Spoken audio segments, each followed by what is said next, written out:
"If you cheat, you'll be blue," he shouted, standing in the doorway like he'd rehearsed the line in his head 100 times. His voice was loud, sharp, and meant to cut. The words slammed into the room harder than the door that followed.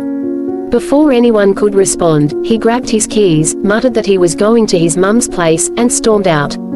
The sound of the car starting and tearing off down the street lingered long after he was gone.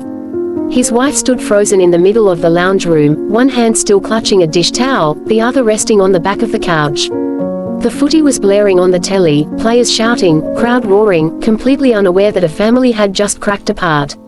The kids stared at the door, confused, scared, and unsure whether to chase after their dad or stay put. One of them asked quietly what "blue" meant. She didn't have an answer. She turned off the TV. The silence that followed was thick and suffocating. She felt embarrassed, angry, and deeply hurt all at once. Not because he'd left, that had happened before, but because of the accusation. It wasn't just jealousy. It was control, a warning, a threat wrapped up as a joke that wasn't funny at all. She sat down and tried to steady her breathing.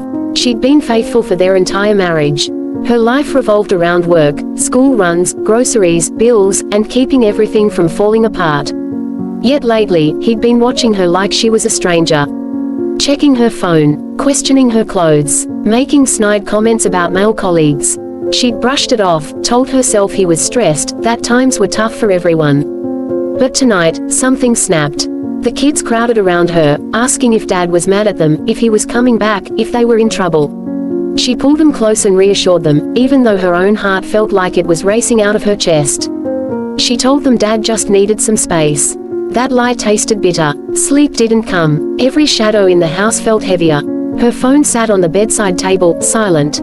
No apology, no explanation, just emptiness. Around 4 a.m., she stared at the ceiling and realized something important. She was done waiting to be accused of things she didn't do. By morning, she was running on determination alone. She packed lunches, filled water bottles, and told the kids they were going for a drive.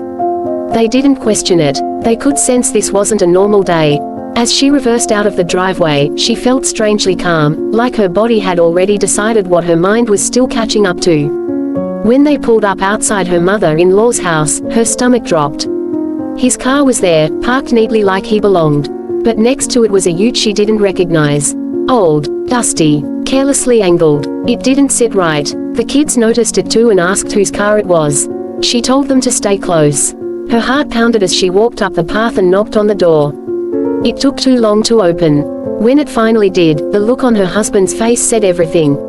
Not anger, not confidence, panic. Behind him stood his mother, rigid and pale, and further back, a woman holding a mug, frozen mid-sip. In that moment, the accusation echoed back with cruel clarity. The warning, the threat, the hypocrisy. And she knew, whatever he meant by blue, the truth was about to hit him harder than he ever imagined. Saturday morning I was up before the sun, before the birds, before even the tradies had started arguing with their utes. 5 a.m., and I was already on my second coffee, standing in the kitchen in my dressing gown like a woman possessed. The house was dead quiet except for Darren snoring on the couch, sounding like a lawnmower choking on gravel. I wasn't shaking anymore. I wasn't crying. I was cold, calm, focused. The kind of focused you only get after hitting rock bottom and discovering a trapdoor underneath. First call of the day, Commonwealth Bank fraud line. "Hi, my name is Sharon Thompson, and I need to report identity theft." I said it calmly, like I was ordering a chicken schnitty at the pub. I explained everything, the forged signature, the disbursed loan, the dodgy account the money went to. They asked questions. I answered. They asked for evidence. I sent photos. No stuttering, no panic, just the facts. Within minutes they froze the loan, flagged the account, and escalated it to their fraud investigations team.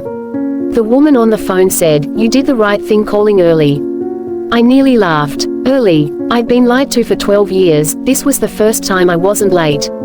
Second call, Elizabeth Police Station. I told them the whole story again, identity theft, fraud, forged documents. The sergeant on the line didn't even sound surprised. In fact, he interrupted halfway through and said, "Is the family name Thompson?" "Yes." He sighed. "Yep, thought so." Apparently Valma had been on their radar for years, Centrelink issues, suspicious withdrawals, a few mysterious injuries that didn't match her, I fell in the shower stories. Hearing that didn't make me feel vindicated. It just made me realize I'd spent over a decade drowning in a swamp I should have walked away from ages ago.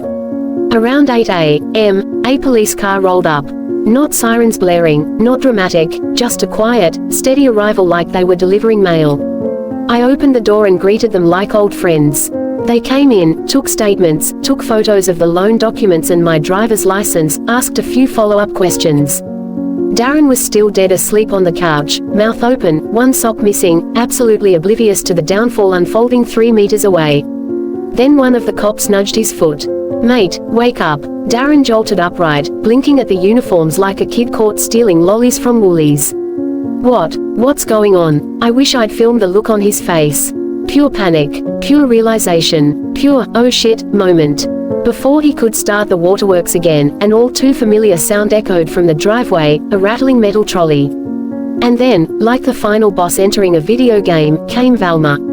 She was marching up my driveway, oxygen tank bouncing behind her like she'd stolen it from the hospital, a family-sized box of cherry ripes clutched in the other hand. Because nothing says, sorry for committing fraud, like confectionery. She took one look at the police inside my house and unleashed a wail that could have woken the entire suburb. "You're destroying my boy, after everything we've done for you." Her voice shot up an octave on the word, everything, like it was physically painful to admit she'd ever benefited from me. I stepped outside. "Valma, the only thing you've ever done is drain me dry. You raised a son who thinks fraud is easier than saying no to his mummy." She swung her oxygen tank at me like a battering ram. I jumped back, and the female constable stepped between us with a hand up. "Ma'am, put the tank down." Neighbours were already spilling out like it was bin night entertainment. Mrs. Newen next door had her phone out, live streaming the whole thing with commentary. Old Kev across the road was yelling, "Go Shaz. Give hell," and someone, God bless them, created a group chat on the spot called Sharon's Revenge. By lunchtime it had 400 members and was discussing t-shirt designs. Darren tried one last attempt at a heartfelt plea while the police photographed the documents. "Shaz, please," he begged. "If you press charges, I'll go to jail. Think of the kids." "We don't have kids, Darren," I said, deadpan. "And thank God for that." He opened his mouth and closed it again like a stunned mullet. "I am thinking of someone," I said. "I'm thinking of me. For the first time in 12 years. The cops escorted him out. Valma followed shrieking like a magpie in mating season, and the street erupted into a chorus of whispers and camera clicks. And all I felt was relief. Pure, uncut relief. When the shouting finally died down, what remained was far worse than the noise. The house felt hollow, like all the air had been sucked out of it. The police stood near the doorway, calm and detached, asking routine questions with the tired tone of people who'd seen the same family disaster play out 100 times before. Their presence made everything feel official, permanent. This wasn't just a fight anymore. It was a line that had been crossed. The other woman didn't stick around. She avoided everyone's eyes, muttered a rushed apology that didn't land anywhere, and grabbed her bag. Within minutes, she was gone, her ute tearing away down the street like she couldn't escape fast enough. The sound of it fading into the distance felt symbolic, like the last piece of denial leaving with her. The mother-in-law collapsed into a chair, hands shaking slightly as she adjusted her cardigan. She started muttering about shame, about neighbors talking, about how this would look to the rest of the family. Then, without missing a beat, she turned her frustration toward her daughter-in-law. She questioned why she'd turned up without warning, why she'd brought the kids, why everything had to be handled so dramatically. Not once did she say her son was wrong. That cut deep. The husband stood there, shoulders slumped now, the anger gone, replaced by panic and confusion. He tried to speak, to explain himself, but his words kept tripping over each other. He said he felt ignored. He said he was lonely. He said he never meant for things to spiral like this. Every sentence sounded like an excuse wrapped in self-pity. The kids watched it all in silence, pressed close to their mum. They were old enough to understand that something was broken, even if they didn't fully grasp the details.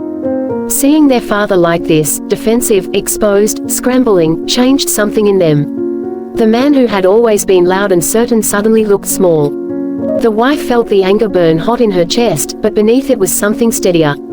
Clarity. This wasn't a one-off mistake. This was the result of months, maybe years, of emotional manipulation, suspicion, and control. Accusing her of cheating while quietly crossing boundaries himself wasn't confusion, it was projection. She spoke then, her voice firm but controlled. She reminded him of the nights she worked late to keep the household afloat.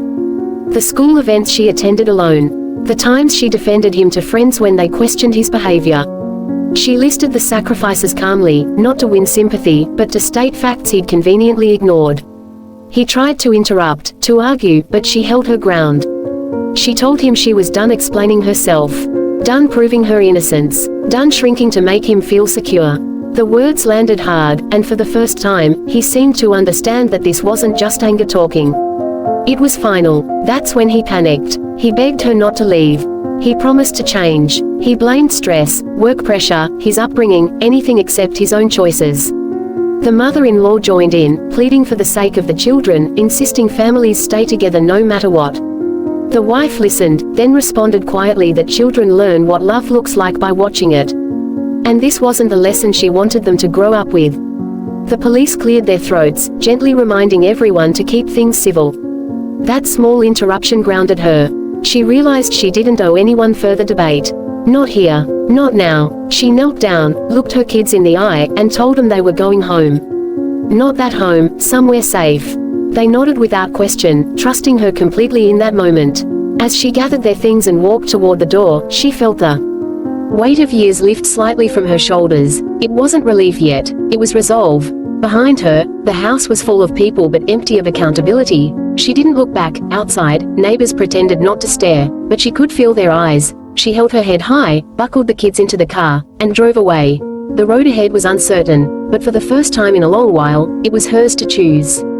Morning arrived without drama, and that alone felt strange. No slammed doors, no accusations thrown across the kitchen, no tension sitting heavy in the air. Just the soft clink of spoons in cereal bowls and the low hum of the kettle at her sister's place. The kids sat at the small dining table, still in yesterday's clothes, hair messy, but calmer than they'd been in months. They laughed over something silly, crumbs on their faces, and for a moment she simply watched them, letting the quiet sink in. It hit her then how loud her life had been for so long. Not just noise, but emotional noise.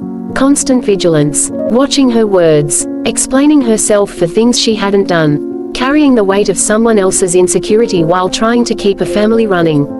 Sitting there, coffee cooling in her hands, she realized this silence wasn't emptiness. It was peace. Of course, peace didn't mean everything was suddenly easy. Her phone buzzed non-stop, missed calls, messages, long apologies followed by defensive justifications, then more apologies again. Her husband swung wildly between regret and self-pity. One message said he'd ruined everything. The next hinted that she'd pushed him away. She read them once, then stopped opening them altogether. She knew that pattern too well. She wasn't stepping back into it. Family reactions came next. Some were supportive straight away, no questions asked. Others rang with that careful tone, asking if she was sure she wasn't overreacting, suggesting counseling, time apart, forgiveness.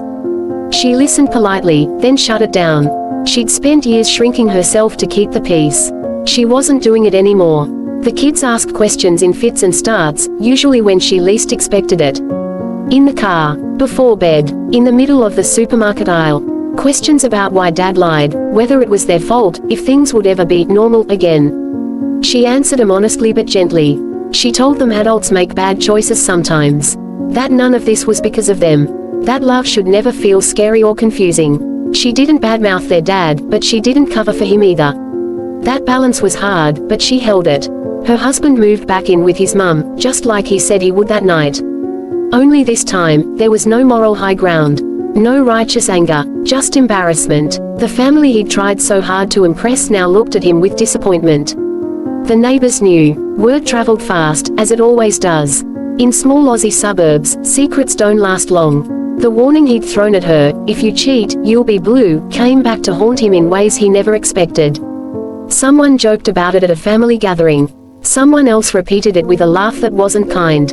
Each time, his face flushed red, then purple, then that unmistakable shade of shame. The irony was brutal. The man who accused was the one exposed. She didn't celebrate his downfall. She didn't need to. Life had a way of handling that on its own. Her focus shifted to practical things. School routines, finances, legal advice, paperwork she'd always avoided because it felt too final. Now, it felt necessary. Empowering, even. Every form she filled out was a step forward. Every decision she made on her own rebuilt a piece of confidence she hadn't realized she'd lost. Some nights were still hard. When the kids were asleep and the house went quiet, memories crept in. The early years, the good times, the version of him she'd loved before everything soured. She cried then, quietly, into a pillow, letting herself grieve what could have been without letting it pull her back.